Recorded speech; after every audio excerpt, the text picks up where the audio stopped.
सतो मा सद्गमय तमसो मा ज्योतिर्गमय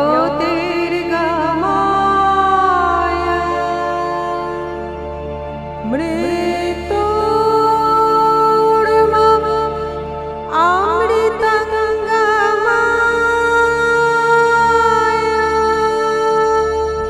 নমস্কার, লিপিকা বলছি।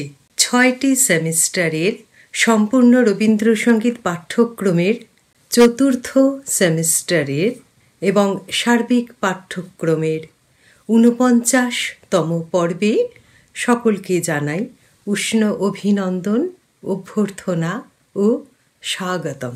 আমরা এখন চতুর্থ সেমিস্টারের মধ্যে রয়েছি। শুধু ক্রিয়াত্মক নয়, আমাদের এই সিলেবাসের মধ্যে কিছু তাত্ত্বিক আলোচনামূলক শিক্ষাক্রমও রয়েছে, যেটিকে কেন্দ্র করে আমি মাঝে মাঝেই কিছু আলোচনামূলক ক্লাস করে থাকি, যে ক্লাসগুলোতে আমরা গান করি না বা কোনো গানের প্রশিক্ষণ হয় না। আমরা শুধু কিছু বিশেষ বিষয় নিয়ে কিছু জানার চেষ্টা করি। যেমন ১৯তম পর্বে রবীন্দ্রসঙ্গীত গাইবার সময় হারমোনিয়াম ব্যবহার করা উচিত কি উচিত নয়, এটি নিয়ে একটি আলোচনা আমরা করেছিলাম। ২০তম পর্বে বা ২০তম পর্বে ঠিক তার পরের এপিসোডেই আমাদের আলোচনার বিষয়বস্তু ছিল রবীন্দ্রসঙ্গীত শিখতে গেলে কি শাস্ত্রীয় সঙ্গীত শেখা জরুরি। ২৫তম পর্বে আমরা রবীন্দ্রসঙ্গীতের ভাষা মাধুর্য নিয়ে আলোচনা করেছিলাম। কিন্তু বাস্তব গল্প হলো, আমি লক্ষ্য করেছি আমার শিক্ষার্থীরা মূলত ক্রিয়াত্মক পাঠ্যক্রম অনুসরণ করতে বা গান শিখতে যতটা আগ্রহী, এসব তাত্ত্বিক আলোচনাতে ততটা আগ্রহী নয়। আমার চ্যানেলের দর্শক সংখ্যা বা সদস্য সংখ্যা এমনিতেই সীমিত। খুব আগ্রহী মানুষজন ছাড়া সাধারণত এইসব ভিডিও দেখার দর্শক খুব কম, কারণ এখানে কোনো বিনোদনমূলক কন্টেন্ট থাকে না। শুধুমাত্র যারা এই বিষয়টি নিয়ে কিছু জানতে উৎসুক তারাই আমার ক্লাস ফলো করে। নিয়মিত দর্শক এবং সংখ্যায় খুবই সীমিত। তাতে আমার কোনো সমস্যা নেই, কারণ আমি এই শিক্ষাক্রম মূলত তাদের জন্যেই শুরু করেছি যারা ঘরে বসে সঙ্গীত শিক্ষা করতে চায়। এভাবেই নিজের লব্ধ অভিজ্ঞতাটুকু সকলের সঙ্গে ভাগ করে নিতে আমারও খুব ভালো লাগে। যেটুকু জানি বা জেনেছি সেটুকু তাদের সঙ্গে শেয়ার করতে খুব ভালো লাগে, যাদের সেটুকুও জানার সুযোগ হয়ে ওঠেনি। কিন্তু একটি বিষয় আমি লক্ষ্য করেছি, এত ডেডিকেটেড শিক্ষার্থীরাও কিন্তু এই তত্ত্বকথা শুনতে ততটা আগ্রহী হয় না যতটা আগ্রহী হয় গান শিখতে। ভিডিওর ভিউয়ারের তারতম্যতা দেখলেই সেটা স্পষ্ট হয়। গানের ভিউয়ার আর আলোচনার ভিউয়ারের ফারাক বিস্তর। তাই আমার অনুরোধ, এই বিষয়গুলিও কিন্তু গানের মতোই গুরুত্বপূর্ণ, এবং এই সবটুকু না জানলে কিন্তু গান শেখা সম্পূর্ণ হবে না। সার্বিকভাবে রবীন্দ্রসঙ্গীত শিখতে গেলে কিন্তু এই সবটুকুও জানা দরকার। সব বিষয় সম্বন্ধে একটি সম্যক ধারণা হলে তবেই কিন্তু আত্মনির্ভরতা বাড়ে এবং একজন পরিণত শিল্পীর পর্যায়ে উত্থিত হওয়া সম্ভব। তাই please don't ignore this episodes.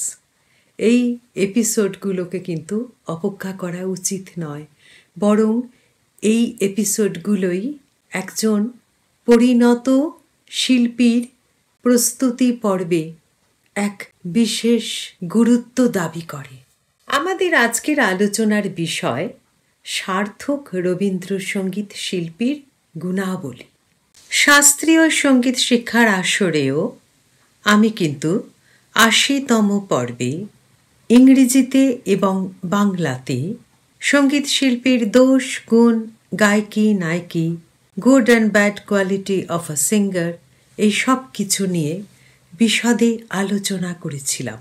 যারা ওই ক্লাস করনি বা করেননি আমি তাদের অনুরোধ করব ইউটিউবে লিপিকাস টিউটোরিয়াল টাইপ করলেই যে লোগোটি আসবে সেই লোগোটি ক্লিক করলে পরপর ভিডিওস প্লেলিস্ট এরকম এসে যায়। সেখানে প্লেলিস্টটি ক্লিক করলে অনেকগুলি প্লেলিস্ট খুলে যাবে। কি কি প্লেলিস্ট খুলে যাবে? একটি এই রবীন্দ্রসঙ্গীত শিক্ষার আসর, আমরা এখন যেটির মধ্যে রয়েছি। আরেকটি হলো শাস্ত্রীয় সঙ্গীত শিক্ষার আসর বা শুধু সঙ্গীত শিক্ষার আসর বাংলাতে, এবং আরেকটি হলো একই সঙ্গীত শিক্ষার আসর ইংরেজি ভাষায়। আমি প্রতিটি শাস্ত্রীয় সঙ্গীতের ক্লাসে কিন্তু একটি বাংলা ভিডিও, একটি ইংলিশ ভিডিও এইভাবে তৈরি করেছিলাম। অর্থাৎ ৮০টি পর্ব মানে ১৬০টি ভিডিও। শাস্ত্রীয় সঙ্গীত যেহেতু অবাঙালিরাও শেখে, তাই তাদের কথা ভেবেই মূলত ইংলিশ ভিডিওগুলো তৈরি করেছিলাম।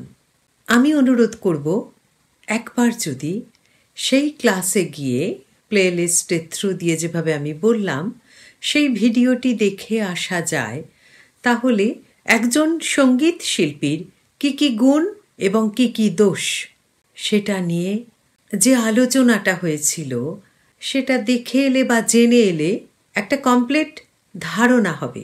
আজকের বিষয়টি কিন্তু শুধু সঙ্গীত শিল্পীর দোষগুণ নিয়ে নয়, সার্থক রবীন্দ্র সঙ্গীত শিল্পীর গুণ। একজন সার্থক রবীন্দ্রসঙ্গীত শিল্পী হতে গেলে আমার কি কি গুণাবলী থাকা প্রয়োজন, কি কি বিষয় আমাকে সজাগ হতে হবে, সেই সবটাই আজ আমাদের আলোচনার বিষয়বস্তু। শুধুমাত্র রবীন্দ্রসঙ্গীত গাইবার জন্য একজন শিল্পীর কি কি গুণাবলী থাকা দরকার সেটি আমাদের আজকের আলোচনার বিষয়। প্রথমেই বলবো, একজন রবীন্দ্রসঙ্গীত শিল্পীকে কিন্তু যে কোনো সঙ্গীত শিল্পীর যেসব গুণ থাকে সেই সব গুণাবলীর ধাপ পেরিয়ে আরও ঊর্ধ্বে যেতে হবে। শুধু রত্নখচিত সিংহাসন নয়, বৈশিষ্ট্য আরোপ করতে হবে ময়ূর সিংহাসনের মতো। তাই রবীন্দ্রসঙ্গীত পরিবেশনে সার্থক হওয়া বোধহয় সাংগীতিক জগতের দুরূহতম কাজ। আর সেই জন্যেই কিন্তু সার্থক রবীন্দ্রসঙ্গীত শিল্পীর সংখ্যা হাতে গোনা যায়। শুদ্ধ কথা, গায়কী, অবিকৃত উচ্চারণ, লয় নির্বাচন, স্বরলিপি অনুসরণ, অমৃত পরিবেশনের অক্ষমতাটি কিন্তু বদলে ফেলা যায় এই বিষয়গুলি সম্বন্ধে একটু সচেতন হলেই। প্রথমে লয় ঠিক করতে হবে। লয় নির্বাচন খুব ইম্পর্ট্যান্ট। স্বরলিপিতে তো সেটা বলা থাকে না, তাই সেটা আমাকেই ঠিক করতে হবে। গানের মেজাজ অনুযায়ী আমি লয়টি ঠিক করব, দ্রুত, মধ্য না বিলম্বিত। হারে রেড়ে রেড়ে আমায় ছেড়ে দেরে দেরে, এই গানটা শুনেই বোঝা যাচ্ছে এটা একটু দ্রুত লয়ে করলে ভালো লাগবে। গানটার যে মেজাজ, যেমন ছাড়া বনের পাখি মনের আনন্দের, হারে রেড়ে রেড়ে আমায় ছেড়ে দেরে দেরে, যেমন ছাড়া বনের পাখি মনের আনন্দের। অর্থাৎ আমি ঠিক করলাম এটা আমি একটু ফার্স্ট লয় গাইব। আবার এরা পরকে আপন করে আপনার পর, এটা তো আমি ইচ্ছা করলেও খুব দ্রুত গাইতে পারবো না। এরা পরকে ভালো লাগবে না। আবার সঘন গহন রাত্রে ঝরেছে শ্রাবণ ধারা। বোঝা গেল তিনটে গানের তিনটে মেজাজ। উদাহরণ দিলাম বুঝতে সুবিধা হবে বলে। গানের মেজাজ অনুযায়ী আমি আমার লয়টি ঠিক করব। এটি হলো প্রথম পয়েন্ট। দ্বিতীয় পয়েন্টটি হলো শুদ্ধ বাণী ও উচ্চারণ। আবার বলি, শুদ্ধ বাণী ও উচ্চারণ। আমরা জানি রবীন্দ্রসঙ্গীত বাণী প্রধান গান, তাই স্পষ্ট উচ্চারণ, যাতে প্রতিটি বাণীর অর্থ বোঝা যায় বা শুনতে বোধগম্য হয়, প্রতিটি বাণীর স্পষ্ট উচ্চারণ ও ভাব, এই দুটি বিষয় হবে আমার প্রধান ফোকাস বা লক্ষ্য। অর্থ কিন্তু জানা জরুরি। যেমন বনজুল, এই কথাটির অর্থ কি? বনবিথি বা অশোক গাছ। বিতান, বাগান। ভরা, ভরা কথাটির অর্থ পূর্ণ নয়, ভরা কথাটির অর্থ নৌকা। উচ্চারণেও কিন্তু খুব সচেতন হতে হবে। মন্দ মধুর, মন্দ নয়, অকার। মন্দ অর্থ এখানে ধীর। মন্দ মধুর, আমি যদি মন্দ বলি তাহলে কিন্তু অর্থটি বদলে যাবে। মন্দ শব্দটির অর্থ খারাপ, এখানে কিন্তু সেই মন্দ নয়, অথচ বানানটি কিন্তু এক, তাই সচেতন হতে হবে। মন্দ মধুর। হসন্তের পর যদি স্বরবর্ণ আসে তখন কিন্তু তাকে সেপারেটলি উচ্চারণ করতে হয়। উদাহরণ দিই, অন্ধকারে চাঁদ উঠেছে। চাঁদ উঠেছে, চাঁদ দয়তে কিন্তু হসন্ত রয়েছে। অন্ধকারে চাঁদ উঠেছে, চাঁদ উঠেছে বলা যাবে না, চাঁদু হয়ে যাবে। আমি যদি চাঁদ আর উঠেছের মাঝে থেমে উঠেছেটা না বলি তাহলে কিন্তু চা দু, দ আর হস্যও মিলে যাবে, সেটা বলা যাবে না। খুব সচেতন থাকতে হবে। আমি ক্লাসেও এগুলো বলে থাকি। চাঁদ উঠেছে, চাঁদ উঠেছে, চাঁদ, থেমে গেলাম, উঠেছে। আর যদি না থেমে বলতাম চাঁদ উঠেছে, চাঁদু দু, না, সেটি ভুল। তৃতীয় বিষয়টি হলো স্বরলিপির শুদ্ধ প্রয়োগ। আমরা প্রতিটি গানই স্বরলিপি অনুসরণ করে শিখি, তাই এই সম্বন্ধে আর আজকে বিশদ বলবো না, কেননা আমরা ক্লাসে এটা নিয়ে অনেক আলোচনা করি, আবারও করব, তাই এটা শুধু এটুকুই মেনশন করলাম।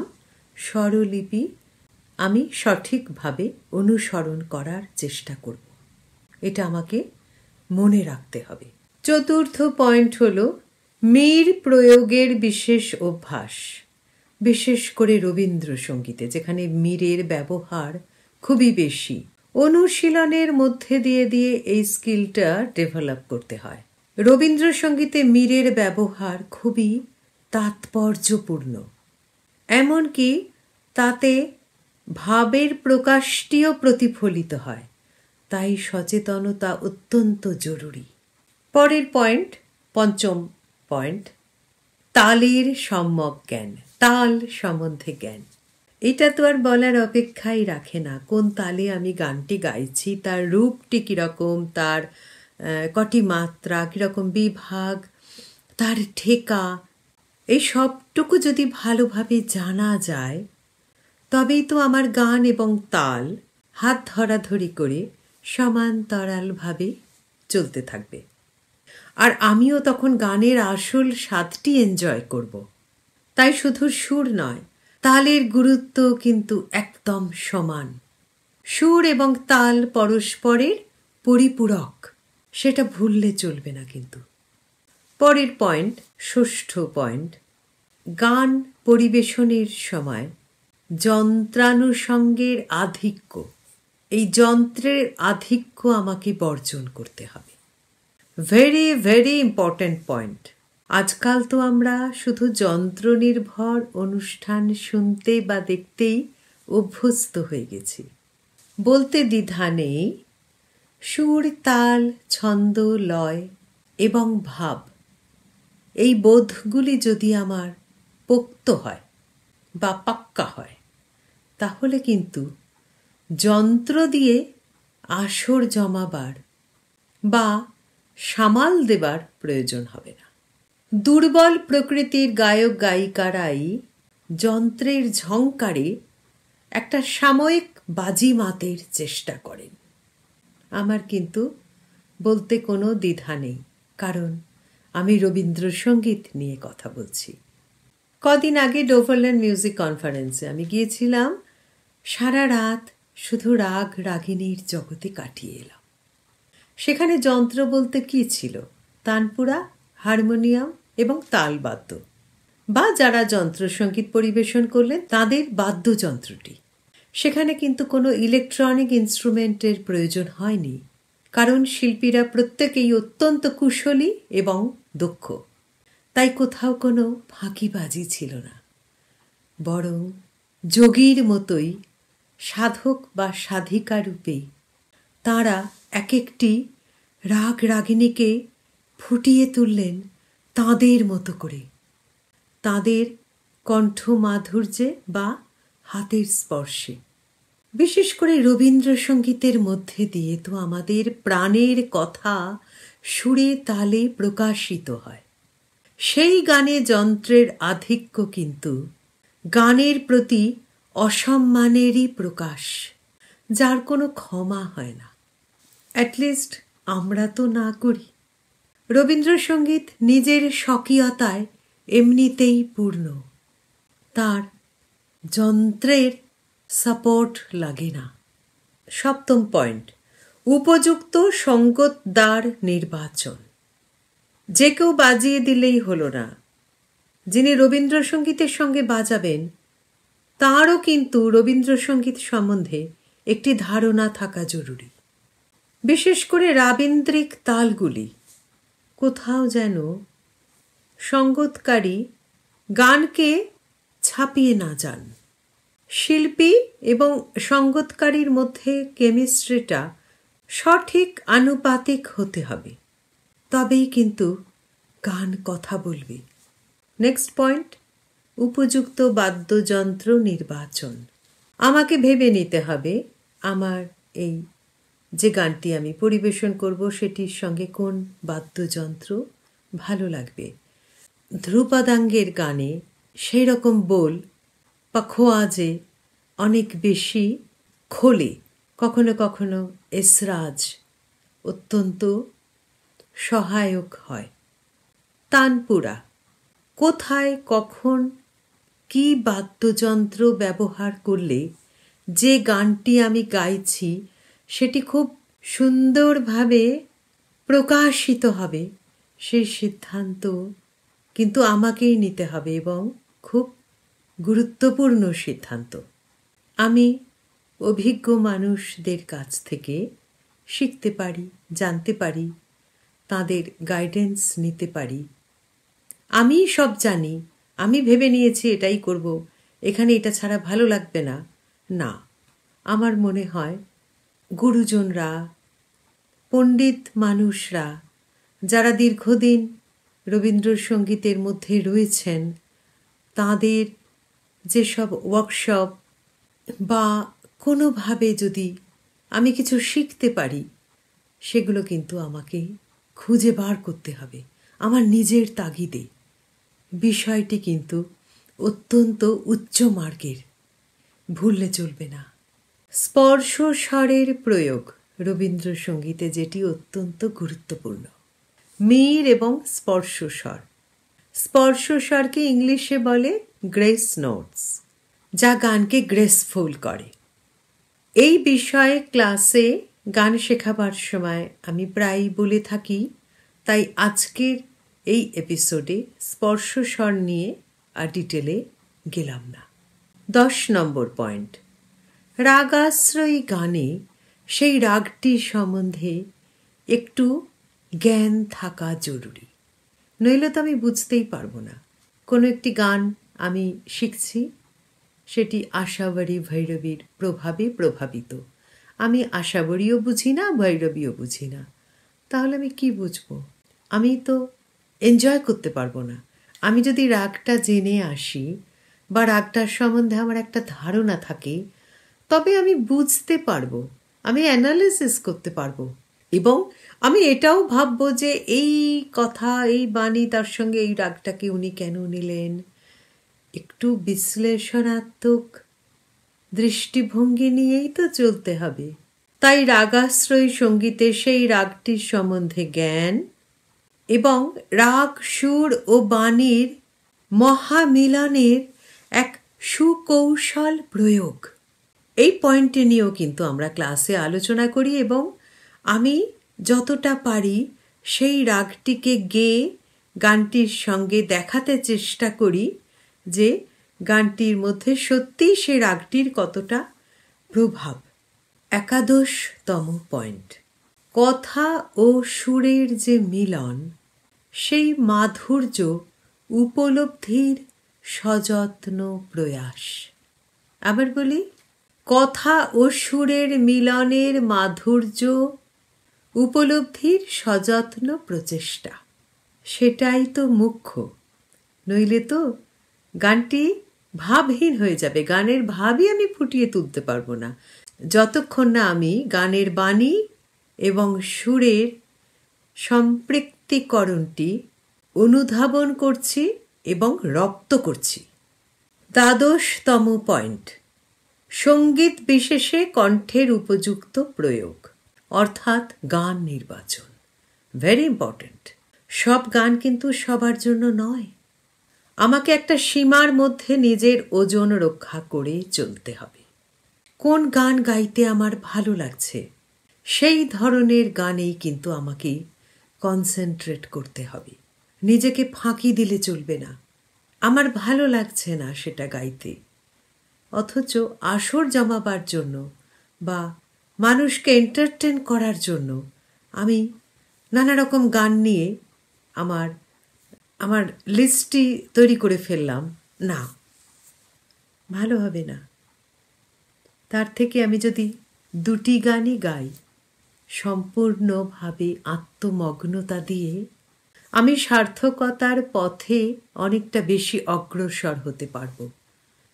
তাই প্রথমেই আমাকে আমার নিজের টেম্পারমেন্ট অনুযায়ী সঙ্গীত নির্বাচন করতে হবে, গান নির্বাচন করতে হবে।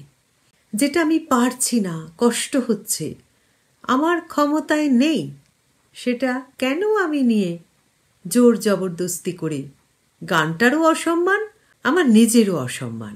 তার চেয়ে আমার পক্ষে খুব সুন্দরভাবে যে গানটি শেখা সম্ভব, রপ্ত করা সম্ভব, পরিবেশন করা সম্ভব, খুব আনন্দ পাই যেটি করে, আমি আমার পুরোপুরি কনফিডেন্স থাকে যেটার উপর, আমি সেই পথেই যাব। তাই selection of song is a very very important point. এই গানটা ভীষণ সুন্দর তাই আমি গাইব না। আমি যদি সেই গানটার সেই সৌন্দর্যটা 100% ফুটিয়ে তুলতে পারি, নিজের ওপর সেই বিশ্বাস যদি আমার থাকে, তবেই আমি গাইব। না হলে আমি গাইব না। আমি অনুশীলন করব, আমাকে অনেক শিখতে হবে। আর যদি নিতান্তই না পারি, আমি সেটা ছেড়ে দেব। হাজার হাজার গান রয়েছে। 13 নম্বর পয়েন্ট, গভীর উপলব্ধি বোধ। এক্সপ্লোর করতে হবে, ডুবে যেতে হবে। ডুবে যাবার ভান নয়, কিন্তু সত্যি সত্যি ডুবে যেতে হবে। 14 নম্বর পয়েন্ট, পরের পয়েন্ট, সৃষ্টিকালে কবিগুরু চিন্তাধারা অনুধাবন করার প্রয়াস। এটিও আমি ক্লাসে বলে থেকেছি অনেকবারই। কেন তিনি বিবাদী স্বর প্রয়োগ করলেন, এই বাণীটির সঙ্গে কেন এই স্বরটি নিয়ে এলেন, না আনলেই বা কি হতো, এই রকম শুধু গবেষণা গবেষণা গবেষণা ভেবে যেতে হবে। আর ভাবনাগুলোকে নিয়ে একটু গবেষণা করতে হবে। যত ভাববো তত উন্মোচিত হবে আমার ব্যাপ্তির পরিধি। ঠিক সেইখানটায় পৌঁছতে হবে, গভীরে। এবং যত গভীরে আমি যাব, আমার গানের পরিবেশনায় কিন্তু সেটি ফুটে উঠবে। আমি গানটিকে সম্পূর্ণভাবে বুঝতে পারলে তবেই তো সেটিকে প্রকাশ করতে পারবো। ফাঁকি দিয়ে হবে না, কিন্তু আমাকে খুব যত্নবান হতে হবে প্রতিটি বিষয়ে। পরের পয়েন্ট, বিভিন্ন ভাবধারার প্রভেদ সম্বন্ধে ধারণা। ভাবধারা অর্থাৎ কিসের ভাবধারা? কাব্যসঙ্গীত, প্রেম, পূজা, প্রার্থনা, নাট্যগীতি, টপ্পাঙ্গ, খেয়ালাঙ্গ, ধ্রুপদাঙ্গ, ধামার। আমাকে এই বিষয়গুলির সম্বন্ধে একটু জ্ঞান অর্জন করতে হবে। টপ্পাঙ্গের গান গাইছি, টপ্পা ব্যাপারটা যদি আমি না জানি তাহলে তো আমি টপ্পাঙ্গের গানটা বুঝতে পারবো না। খেয়ালাঙ্গের গান গাইছি, খেয়াল কাকে বলে আমি যদি একটু খেয়াল সম্বন্ধে আমার ধারণা না থাকে। ধ্রুপদাঙ্গ, আমি যদি একটিও ধ্রুপদই না জানি আমি কি করে ধ্রুপদাঙ্গের গান ফুটিয়ে তুলব? তাই সেই অরিজিনাল সাবজেক্টগুলোর সম্বন্ধে আমার একটা ধারণা থাকতে হবে। আমি অনেককেই দেখেছি আমাদের চেনা জানার মধ্যে রবীন্দ্রসঙ্গীতে আকাশবাণীর ভালো গ্রেডের শিল্পী, কিন্তু রাগ সম্বন্ধে কোনো ধারণা নেই, শাস্ত্রীয় সঙ্গীত সম্বন্ধে কোনো ধারণা নেই। তার যশ প্রতিপত্তিও যে নেই তা নয়, কিন্তু আমার খুব কষ্ট লাগে দেখলে সে কিন্তু আলোচনায় অংশগ্রহণ করতে পারে না, কারণ সে রাগটা জানে না। সে সেই রাগটা জানে না, অথচ গানটা খুব ভালো জানে। আর যদি রাগটা শুদ্ধ জানতো তাহলে গানটা আরো কত সুন্দর করে করতে পারত। এই পয়েন্টটাই আমি বলতে চাইছি। এটা কিন্তু আমাদের জানতে হবে। 16 নম্বর পয়েন্ট, ভাবের প্রাধান্য। নাটকীয়তা থাকবে ঠিক যতটা প্রয়োজন, অতি নাটকীয়তা নয়। কিন্তু ভাব ভীষণ গুরুত্বপূর্ণ, ভাবের উপরেই তো গানটি নির্ভর করে। ভাব প্রকাশ অর্থাৎ ভাসিয়ে গাওয়া। এক্ষেত্রে আরেকটি বিষয় বলবো, সংযমটাও খুব প্রয়োজন। শরীরের মধ্যে আমাদের যে হাওয়া থাকে সেই হাওয়াটি কন্ট্রোল করাও কিন্তু খুব জরুরি। পেট থেকে বা উদর থেকে হাওয়াটি আসে কণ্ঠে, নাসিকা এই পর্যন্ত ওঠে, তারপর ব্রহ্মতালু। এটি আমাকে জানতে হবে এবং অভ্যাস করতে হবে। স্বরবর্ণ উচ্চারণের সময় কিন্তু হাওয়াটা ভেতর থেকে আসে। ঠোঁটের ভূমিকা এখানে গৌণ। এই লোভেনো, এই এই, এখন আমরা লক্ষ্য করলে দেখবো এটা কিন্তু আমার ভেতর থেকে এলো। এই, আমি কিন্তু ঠোঁট ব্যবহার করলাম না। আকাশ ভরা, আকাশ, আ ভেতর থেকে এলো, ঠোঁটের কোনো ব্যবহার নেই। এ মনে হার, এ ভেতর থেকে এলো অটোমেটিক্যালি, ঠোঁটের ব্যবহার নেই। বোঝা গেল? এ রাম, এ এ ভেতর থেকে এলো। কতটা হোমওয়ার্ক যে জরুরি সেটা বোঝা যাচ্ছে।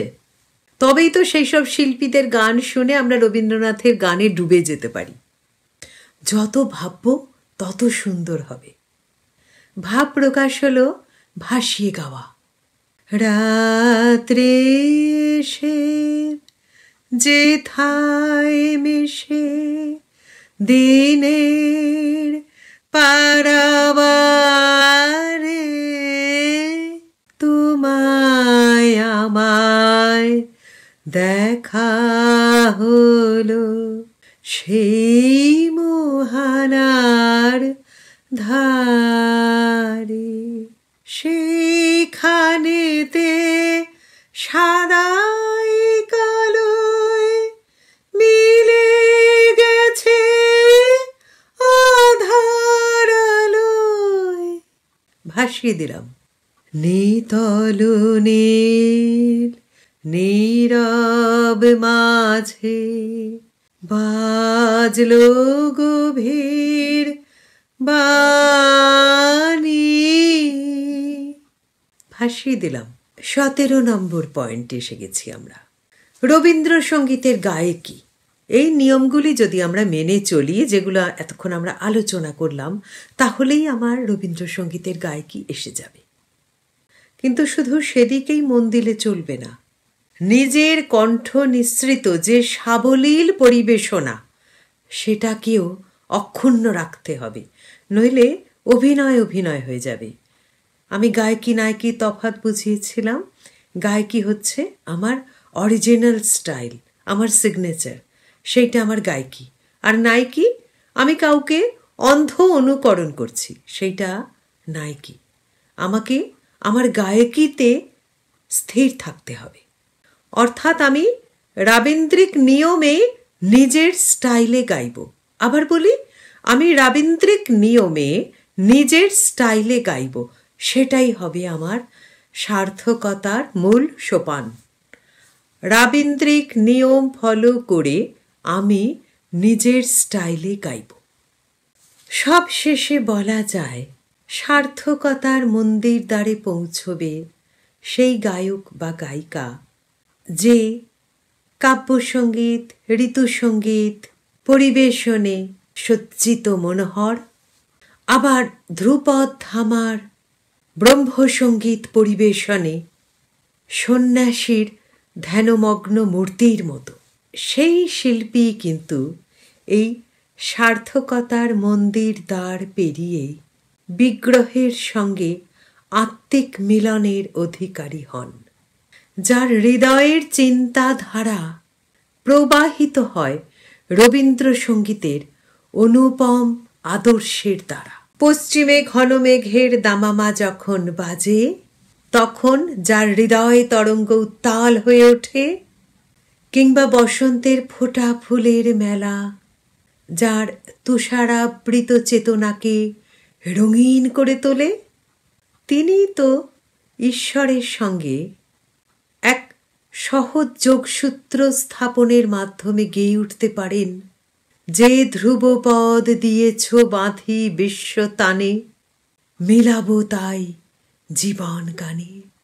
কিংবা হাজার বছরের বৃক্ষতলে ধ্যানমগ্ন বাল্মীকির মতো কামনা বাসনা মুক্ত চেতনা সেই গভীর দর্শনের উপলব্ধি বোধকে সহায় করে যে হৃদয় গেয়ে উঠতে পারে, গভীর রজনী নামিল হৃদয়ে আর কোলাহল নাই, রহি রহি শুধু সুদূর সিন্ধুর ধ্বনি শুনিবারে পাই।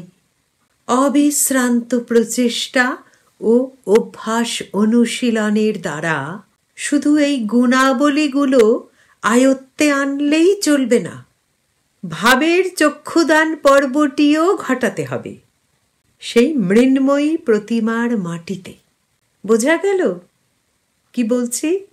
নইলে সেই রবীন্দ্রসঙ্গীত পরিবেশন যতই শুদ্ধ হোক না কেন, ভাববিহীন হয়ে যাবে। কিরকম ভাবে সেটা? পবিত্র নামাবলী গায়ে পুরোহিতের অশুদ্ধ মন্ত্র উচ্চারণের মতো। সঠিকভাবে শিক্ষাপ্রাপ্ত হলেই ভাব আসবে। হয়তো এই প্রশ্নটা সবার মনে মনে হচ্ছে, ভাব কি করে আনবো? সঠিকভাবে শিক্ষাপ্রাপ্ত হলেই ভাব আসবে, আপনি আসবে। বহু রবীন্দ্রসঙ্গীতে সুরের কাঠামোতেই কিন্তু ভাব বিদ্যমান।